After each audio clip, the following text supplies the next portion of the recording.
নমস্কার, আমি অপূর্ব কুমার দে। আমার প্রিয় বন্ধু, ভাই বোন ও গুরুজনদের প্রতি শত সহস্র কোটি প্রণাম জানিয়ে শুরু করতে চলেছি আমি আমার নতুন বছরের স্বরচিত কবিতা। আজ যে স্বরচিত কবিতাটি পাঠ করে শোনাবো, কবিতাটির নাম দিয়েছি স্বর্গের স্বর্ণরথ।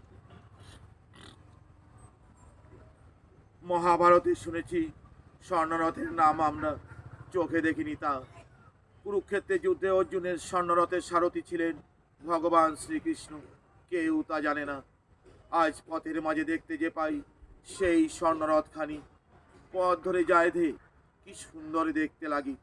পাগল পাড়া ছুটে যাই পিছে পিছে স্বর্ণরথের দিকে। ওরে আয়রে তোর আয়রে সকল, ভগবান শ্রীকৃষ্ণ আজ মর্তে নেমে যাই তার পিছে পিছে। মা বোনেরা এসো সবাই, উলুধ্বনি শঙ্খ বাজিয়ে আনন্দ কর মনে। আমরা বড় ভাগ্যবান স্বর্গের স্বর্ণরথ দেখতে পেয়ে, প্রণাম করি সবে। কি আনন্দ আজ আমাদের, ভগবান শ্রীকৃষ্ণ আমাদের মাঝে। ভারতবর্ষের হাবড়ার মানুষ আমরা, বলি বড় পুণ্যবান, পেয়েছি ভগবানকে কাছে। পরিদর্শনে ভগবান আজ কে কত ভালোবাসে, পরীক্ষা বুঝি তাই।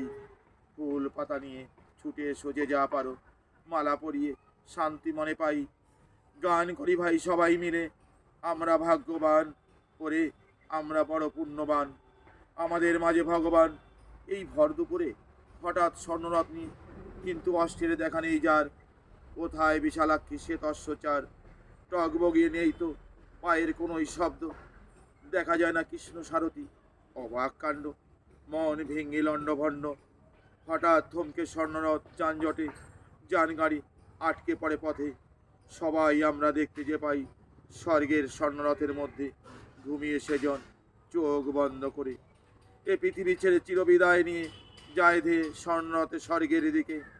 স্বর্গের স্বর্ণরথখানি দেখতে সত্যি তাই, সোনার তৈরি, কারুকার্যে মণ্ডিত চারিদিক দিয়ে। প্রণাম জানাই আমরা সবাই, হে ঈশ্বর।